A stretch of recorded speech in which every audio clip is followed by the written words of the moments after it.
Qatar में sponsorship कैसे change होता है और किस तरह से अप्रूव मिलता है, तो सारा डिटेल्स आप लोग इस वीडियो में बताने वाला हो। तो पहले आप लोग एक मैसेज देखा था, उसके बाद आप लोग को बताने वाला हो किस तरह से इस भाई का अप्रूव हुआ है, पहले आप लोग देखा था।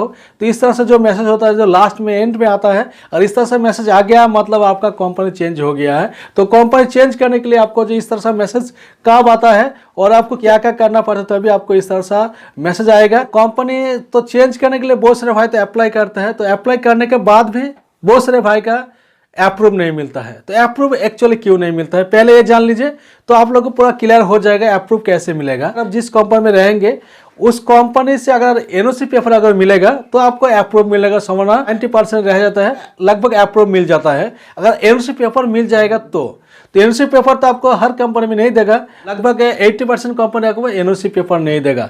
नो ऑब्जेक्शन सर्टिफिकेट पेपर आपको नहीं देगा। और नो ऑब्जेक्शन सर्टिफिकेट पेपर नहीं देगा तो इस टाइम में आपको प्रॉब्लम होता है। इस टाइम में आपको तो अप्लाई तो कर लेते हैं, अप्लाई करने के बाद भी आपको अप्रूव नहीं मिलेगा। तो रीजन क्या है आपका अप्रूव नहीं मिलेगा?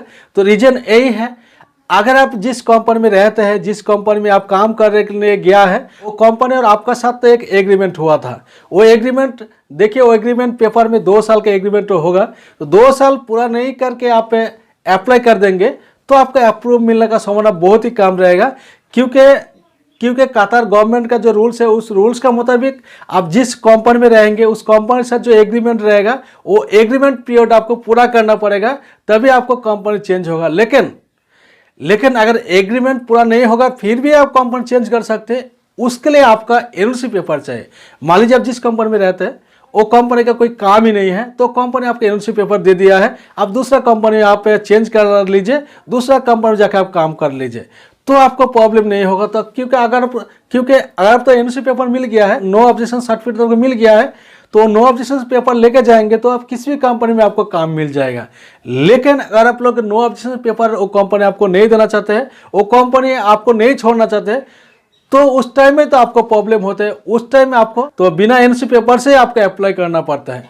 तो उस टाइम में क्या क्या चेक होता है, उस टाइम में आप जिस कंपनी में रहते हैं उस कंपनी और आपका साथ जो एग्रीमेंट पीरियड है वो एग्रीमेंट पीरियड पूरा हुआ कि नहीं हुआ है वो भी चेक होता है। और आप जिस कंपनी में काम कर रहे थे वो कंपनी में जितना सैलरी है, और जिस कंपनी में जाने के लिए सोच रहे, जिस कंपनी के लिए अप्लाई किया है वो कंपनी में सैलरी आपको ज़्यादा नहीं होगा। मान लीजिए आपका जो ओल्ड कंपनी है उस कंपनी में सैलरी आपको 1200 रियाल बेसिक मिल रहे थे, लेकिन आप न्यू कंपनी में जो जिस कंपनी के लिए अप्लाई किया है वो कंपनी में आपको 1500 रियाल 1600 रियाल आपको बेसिक सैलरी मिल रहे, तो कंपनी चेंज होने का उम्मीद रहेगा, क्योंकि उस टाइम में आपको सैलरी भी ज़्यादा मिल रहा है और 2 साल पूरा भी हो गया है। जो कॉन्ट्रैक्ट पीरियड था वो कॉन्ट्रैक्ट पीरियड पूरा भी हो गया है, तो आपको अप्रूव मिलेगा। उस टाइम में अगर एनओसी पेपर नहीं देगा तब भी आपको अप्रूव मिल जाएगा। तो ये बात आपको ध्यान में रखना चाहिए। ये बात ध्यान में रख के आप अगर आप अप्लाई करेंगे तो जरूर आपका अप्रूव मिल जाएगा, जरूर आपका कंपनी चेंज हो जाएगा। तो यही आप लोग को बोलना चाहते हो, अगर आप लोग कतर में रहते हैं, अगर आपको अप्लाई किया है और अप्रूव नहीं मिल रहा है, कि आप लोग एक बार अप्लाई किया है रिजेक्ट आ गया है, फिर दूसरा बार अप्लाई करना चाहते हैं,